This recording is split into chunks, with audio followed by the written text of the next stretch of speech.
Crystal Online, Renegade Masterpiece Theater, loading, mature content ahead, you've been warned.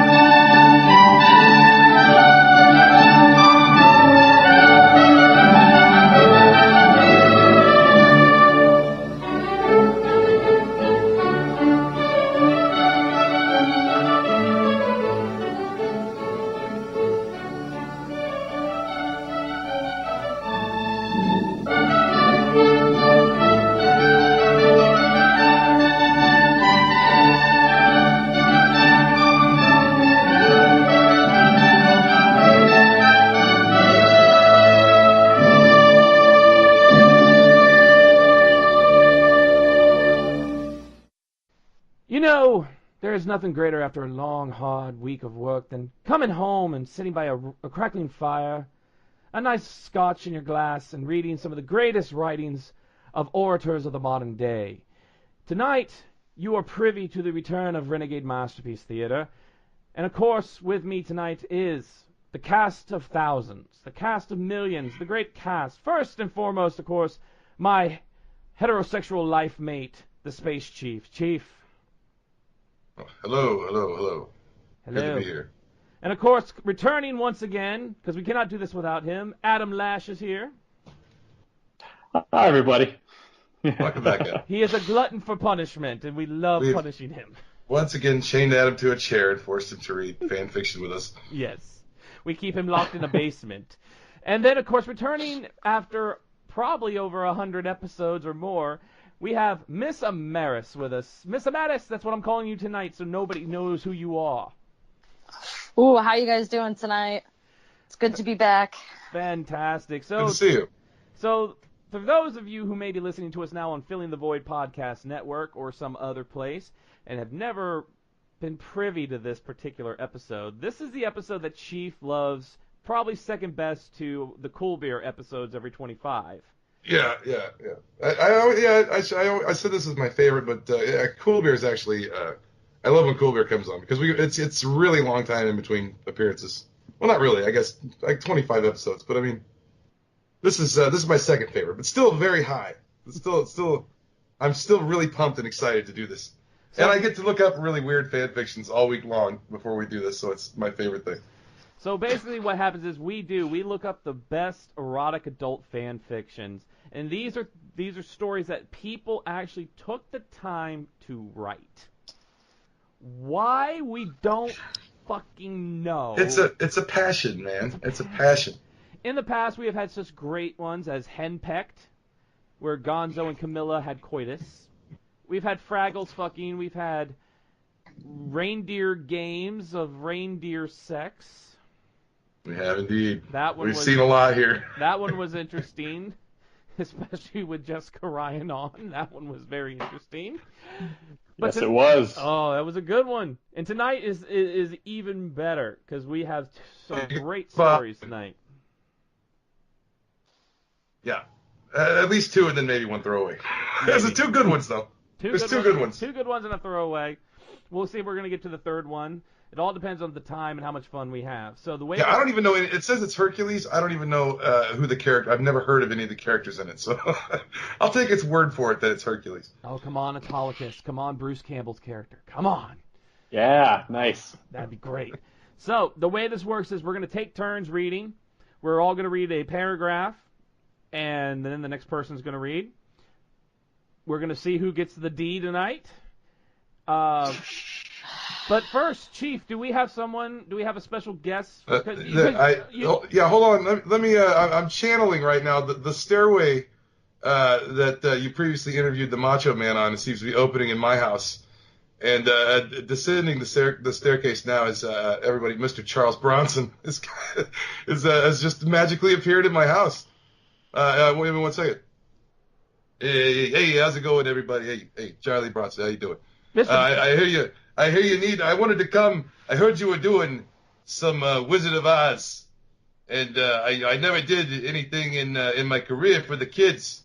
So I thought maybe I would get in on this. If you don't mind, I'll read the title, and we'll get on with it. Please, Mr. Bronson, read the title. The horsecock. What is it? What kind of fruitcake shit you guys into? What is this? It's fine, Mr. Bronson. Just keep reading. Is this a scene from the? Is this in the movie? It's in the movie, Mr. Bronson. It's a small I know scene. Judy. I know Judy. She never said nothing about a rainbow horse penis. It's in the movie. Trust me, Mr. Bronson. Just read the story. Are you kidding me? I show my kids this stuff. Your kids are fine. They're gonna get killed by a bunch of gangsters, and you gotta go on a vendetta anyway. Am I still getting paid if I read this crap? You're getting paid. You're getting paid. What are you gonna do with money in heaven? Hey kids, it's Grandpa Charlie. Let me read you about the horse penis. The horse cock of a different color. During the widespread partying before the wizard was returned to Kansas, Dorothy slipped away to the stables. She hoped they would be left untended, having seen the cabbie celebrate. She didn't have her 50 cal hand cannon with her, I betcha. Still, she was pleased to see they were clean, and that the horse of a different color was mostly well cared for. She stopped at the stable door and gently ran her hand down his nose. All right, I've had enough of this. I'm leaving. This is enough. I can see where this is going, and I don't appreciate it. So I'm getting out of here. God damn it. Okay. Thank you, Mr. Charles Bronson. Adam, you're up. You're next. He was really mad. All right. Here we go. Dorothy spoke to the horse. I had an idea of your problem as soon as I saw you. You're all those pretty colors, but just one down there. Then the cabbie, kind as he is, why, he said you were the only one. He hasn't studied you, poor thing. Jesus. Jesus. It's already Jesus. It's already going. It's already going. All right, Miss Amaris, you're next. Oh, Jesus Christ. I'm so sorry, Mom. You knew what you were getting into. I sure did. The horse nuzzled her face and softly licked her neck. Dorothy felt a shiver right down to her feet as she pulled the bolt on the door and stepped quickly inside. Oh, this is escalating quickly. She could feel his left eye turn back on her as she ran her fingers along his muscular body. His weird horse eye. I like how it's only his left. She had wondered if he would feel the changing colors of his hair, and saddened that she didn't. Dorothy rebolted the door and lifted her skirt up before pulling her entire dress over her head. Her simple farm undergarment followed it to the neat pile on the floor until the 16-year-old farm girl stood naked but for the ruby slippers. Are we going to get arrested for this spin? You know what? The question, guys, is what is the age of consent in Oz? True. We don't know that. You know what? Let's just escalate her. She's 21 now. Dorothy Okay, is 21. Dorothy is now 21 years old. Selective editing. Mr. Former President, is that okay? It's kind of like in the Talisman, how the timeline, like the time is different, it changes different in each land. So she's now 21. We're just Game of Thrones. We just aged everyone up. We aged them up. Hold on, let me check with Mr. President. Mr. President, is that okay? I believe. Yes, that is perfectly fine. The American people need a good laugh. So please read about horsecock. Thank you, Mr. President. All right. I just like how she had to rebolt the door, because it's nice to know that her quirks are already coming through. All right. Here we go. She continues. She knows it's wrong. That's why. She knows it's wrong. She's a dirty girl. She also flicked the lights on 4 or 5 times, just to make sure. She put a sock on the door of the barn. She continued rubbing his flank, gently murmuring to him. Dorothy didn't want to scare him, though perhaps he was too intelligent to be startled as an ordinary horse might. She dropped to a squat in the hay. That is specific. And reached for his sheath. Oh. The horse's large scrotum.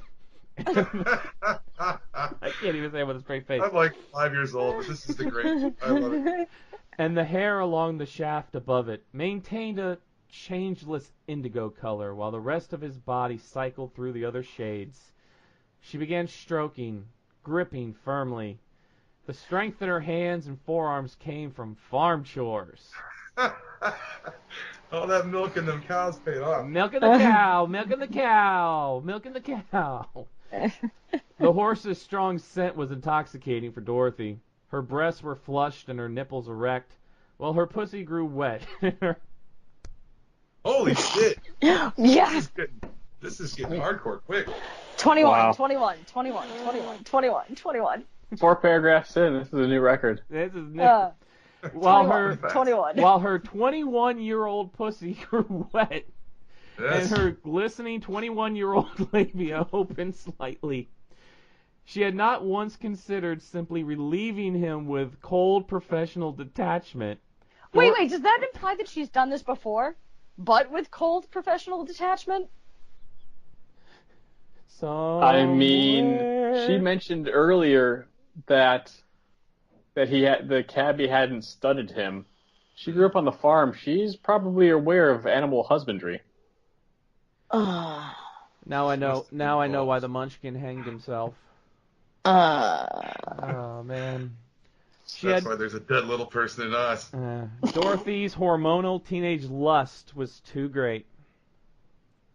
Post-teenage lust. All right, are we back to me? Yep. Oh, my favorite. Dorothy's hormonal 21-year-old lust was too great. When the flared horse cock emerged, as indigo as the sheath, Dorothy pressed her lips to it and kissed with a soulful moan.